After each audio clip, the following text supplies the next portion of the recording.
Welcome to our TNT. It's Tuesday, and today we will be talking about tax. And I know a lot of you would have tuned in to check on our coverage. It's getting a little bit sparse behind here because we are moving, and each day we head up to the beach house just north of Phuket. We do take a load with us, so it's starting to get a little bit quieter around here. Bit more echoey because we're taking pillows and cushions and all those things that soak up the sound. So apologies if we're starting to look a little bit stripped back. I thought the least I could do is wear a nice bright shirt. If you do get a moment, please subscribe to the channel. In the meantime, we're going to get stuck into the main stories. I know a lot of people want to know about this. And we'll just check some of the headlines. Bangkok Post saying government to tighten tax rules on overseas income to aid economy. Thai Enquirer is reporting Thai government to tax all income from abroad for tax residents starting 2024. Coconuts Bangkok reporting Thailand to tax all income earned abroad starting next year. Now, before we get into the specifics of these stories, we should say that there's been no particular guidelines beyond what's been announced. There's a lot of details we don't know. And the problem is that we can't really advise for anybody at the moment. Obviously, it's going to affect people that do bring income into Thailand. That may or may not concern people who are on, say, things like retirement visas. The problem is that everybody has got an individual situation and an individual tax situation. So I wouldn't get too worried about it until we actually get all the specifics. But we'll read what we have and see if we can bring you up to date. We start with the BangkokPost.com saying that Thailand will tighten loopholes in its tax rules on overseas income as the new government seeks to lower income equality as well as raise revenue to pay for measures to stimulate the economy. Well, nothing new about incoming governments sort of looking at the coffers saying, gee, we made all these promises during the election campaign. Where's the money coming from? Let's raise taxes. And the new rule, which will take effect on January the 1st next year, will enable authorities to tax foreign income of individuals if they've been a resident of Thailand for at least 180 days. So that's only half a year in the particular assessment year. And this is according to the Thai Revenue Department. And the Prime Minister's quoted as saying, the principle of tax is that you must pay tax on income you earn, no matter how you earn it. And the Revenue Department announced on September the 15th that local residents who earn income from abroad will be subject to personal income tax regardless of the tax year in which the money is earned. That's according to a report from Krungthep Turakit newspaper. The previous rule allowed residents with foreign income to be taxed only if the money is remitted into Thailand in the same year in which it's earned. And the tighter measure is meant to close the loophole of people deferring transfer of their overseas income to a different year.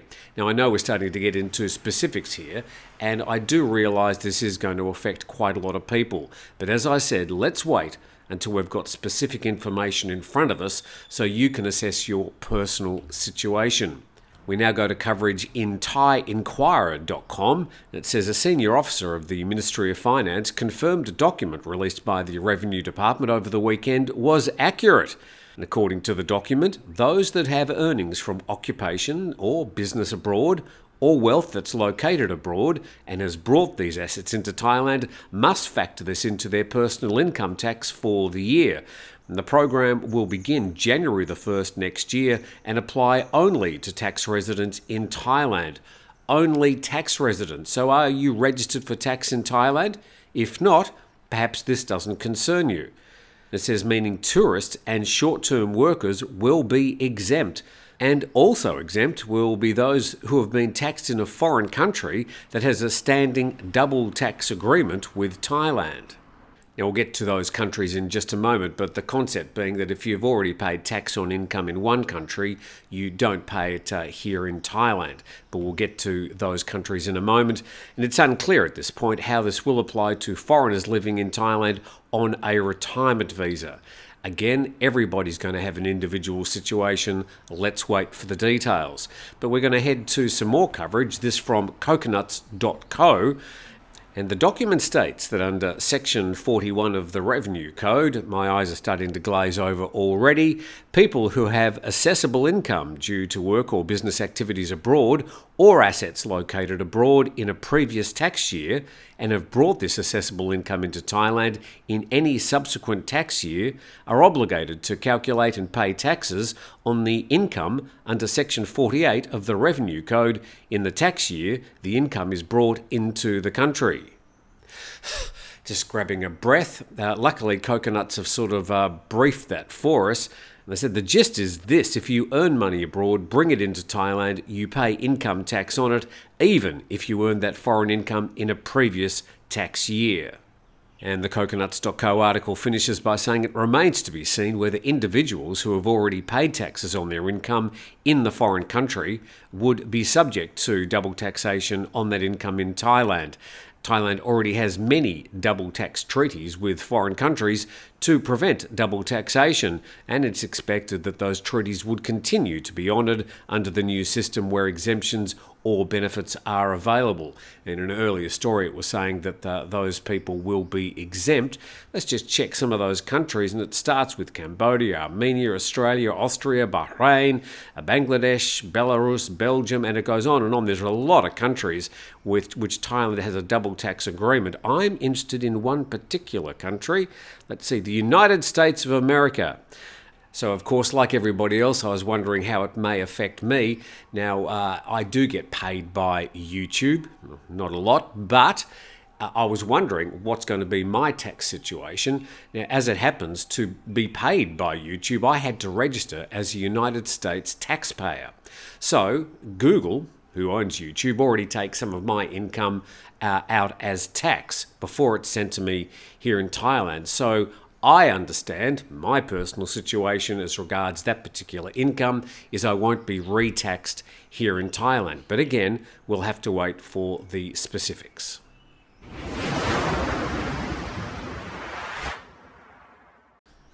It's Tuesday's TNT, and just a quick invitation to those people that haven't already subscribed to perhaps do so. We've had an enormous increase of subscriptions this month, so I'm very, very grateful for the support. Now, just back to that tax story, don't think that you're just being the only one targeted. The BangkokPost.com reporting the PM orders sweeping review of taxes. And the Prime Minister, Sept, has ordered the Finance Ministry to review the new land and building tax as well as inheritance tax in an effort to reduce income disparity. And then in the case of inheritance tax, only around 200 million baht is collected each year, which is too small and seems to be symbolic. I would have thought that's a tiny amount of tax. And the Prime Minister said many people might be dissatisfied that inheritance tax was brought into the discussion whenever there was a political change in the country. However, income disparity still persists, and the simple conception is that when one receives an income, regardless of the source, one must pay tax. This is also applicable to receiving an inheritance. And then, as we've just mentioned, in addition, last Friday, the Revenue Department amended its notification regarding taxation on specified foreign-sourced income, effective from January the 1st, 2024. The next story from Thai PBS World: online speculation grows over Kamnan Nok's actual whereabouts. A couple of prominent people currently serving time in Thai prisons. There's a lot of speculation whether they're actually in prison. And the mysteries surrounding the detention of convicted former Prime Minister Thaksin Shinawatra has also caused many to doubt whether Praween Chankhlai, also known as Kamnan Nok, a prime suspect in the murder of a police officer, is really being detained in the Bangkok remand prison. And comments on social media are demanding that the Corrections Department provide solid proof that Praween is really in the prison. Others claim that the man presently in detention is a Praween doppelganger. So somehow there's been a switch between his arrest and the person that's currently in prison. So social media in Thailand going crazy about this particular gentleman and whether the man in prison is indeed Praween. And they do not believe in the country's justice system, many of them say, out of a local belief that prison is only for the poor. as rich people like Thaksin and influential figures like Praveen receive special treatment and don't have to stay in prison. Speculation over Praveen's actual whereabouts have gone viral, forcing the Corrections Department to publicly deny it. So the department's Director General has reiterated that Praveen is definitely being held in detention. He said the person in the prison is definitely Praveen, as the department compared his fingerprints with the Interior Ministry's database. Praveen is now in quarantine before being sent to his cell, and a former Thai Civilised Party MP posted on his Facebook page that he planned to file a request with the Justice Minister yesterday, asking for a recheck on the fingerprints of the man in prison. And many believe that it's because of his money and power that Thaksin, a convict, is being allowed to receive medical treatment outside of prison. So let's check on what's happening with Thaksin Shinawatra at this time. Also covered in ThaiPBSWorld.com. No parole for Thaksin yet. And convicted former PM Thaksin Shinawatra is not yet entitled to parole, according to the Corrections Department.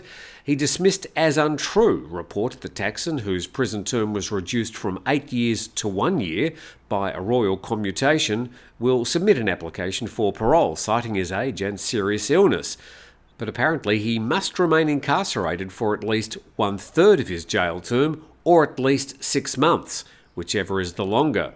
The spokesperson said 1/3 of his 1-year prison term is 4 months, but the rules state that the time served has to be at least 6 months, so Thaksin has to serve 5 more months before being entitled to apply for parole, and Thaksin is expected to be a free man again next February.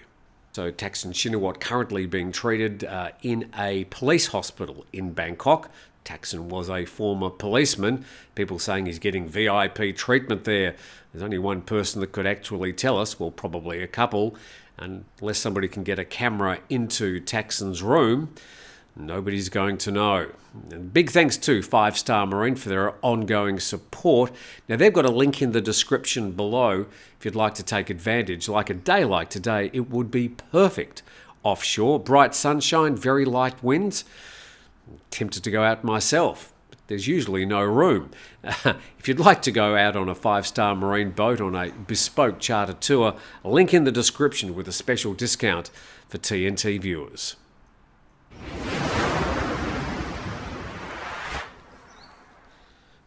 Well, last week it was all about Chinese and Kazakhstan visitors to Thailand getting an exemption from having to apply for a visa, and the idea being that they're going to be boosting tourism.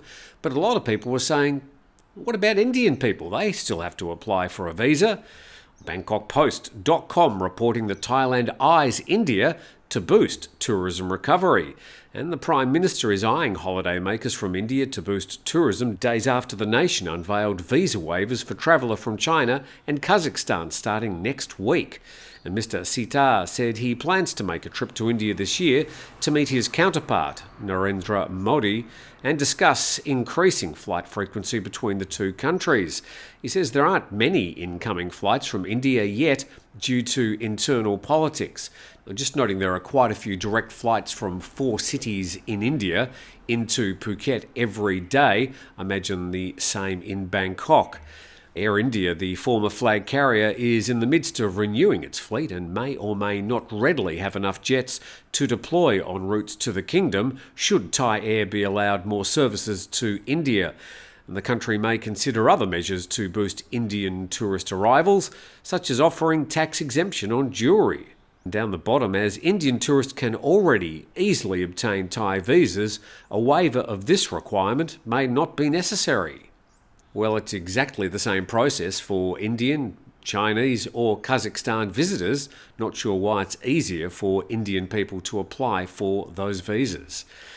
And Mr. Set's comments came a week after the Cabinet approved temporary visa exemptions for Chinese and Kazakh tourists ahead of the high season. Tourists from the two countries can enter Thailand without a visa between September the 25th and February the 29th, which takes in the Chinese New Year, and can stay for a maximum of 30 days at a time. And that's been increased from 15 days, which they used to have with their visa on arrival. And moving on, it says the Chiang Mai airport, located in northern Chiang Mai province, will operate flights on a 24-hour basis from November the 1st to accommodate demand, which takes us to another Bangkok Post story. Chiang Mai hotels facing lukewarm demand. And hotels in general and the international airport in Chiang Mai still have a large number of rooms available and spare capacity due to the relatively tepid resumption of tourism post-pandemic, while concerns over PM 2.5 dust during the high season still remain.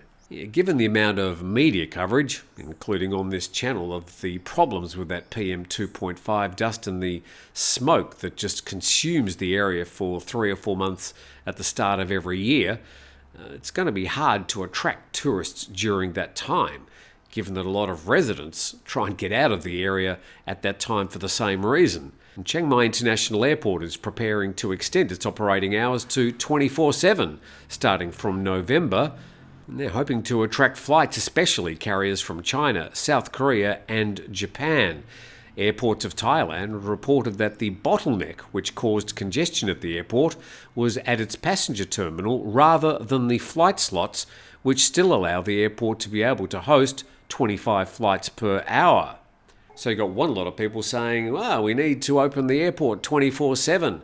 And the AOT are saying, well, that's not the problem. We just need to get more staff and run the place more efficiently and get back to processing the number of passengers arriving each hour like it was back in 2019.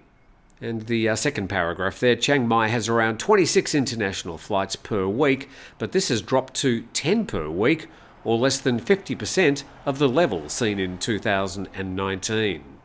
And finally, heading all the way from Chiang Mai in northern Thailand to Miami in Florida. In the Miami Herald, I'm not sure why this particular source, but they're saying an electric blue creature with 8 eyes found lurking in a Thailand tree. See new species. Okay, I'm looking and there's not really much I can see there. I certainly can't seem to see an 8-eyed creature. Let's read on. Deep in a mangrove forest in Thailand, a tiny bright blue critter was nestled inside its self-spun web in the hollow of a tree. Sounds a bit like the start of an Enid Blyton novel. And scientists were studying tarantulas in the Phang Nga province when they came across the colourful creature and realised it was a new species. The new tarantulas, and you can read that as many times as you like. I'm not even going to try. According to a study published on September the 18th in Zookeys, and they're distinguished by their rare blue-violet colour that resembles electric sparks. And there's the bright blue-violet colour. The tarantulas have bright blue and violet hairs on their legs, resembling electric sparks. And getting a little bit closer, and indeed a very bright blue on that particular tarantula. Just can't get past the hairy legs. And if we look at the same creature against a black background, very bright indeed. Male specimens collected by researchers ranged up to 2.1 inches, and the females up to 2.6 inches. Oh, that's big enough, thank you very much. Researchers say the tarantulas are likely distributed throughout the southern part of Thailand, particularly in mangrove forests where the creatures can live inside tree hollows, and the Phang Nga province is in the southwestern coast of Thailand, indeed just north of Phuket, and will be my home from this Sunday. Speaking of which, if you'd like to check out our beach houses, well, one of them anyway, the first one that's online, you can check a link in the description. A brand new, fully renovated 2-bedroom beach house. It's all yours with a backyard and the beach just 60 metres away, awaiting your visit. And of course, you can watch those beautiful sunsets that we turn on every single day of the year. But anyway, that story from the Miami Herald as we come to a close from today's program. Thanks for watching. Please subscribe if you get an opportunity, and we'll see you tomorrow.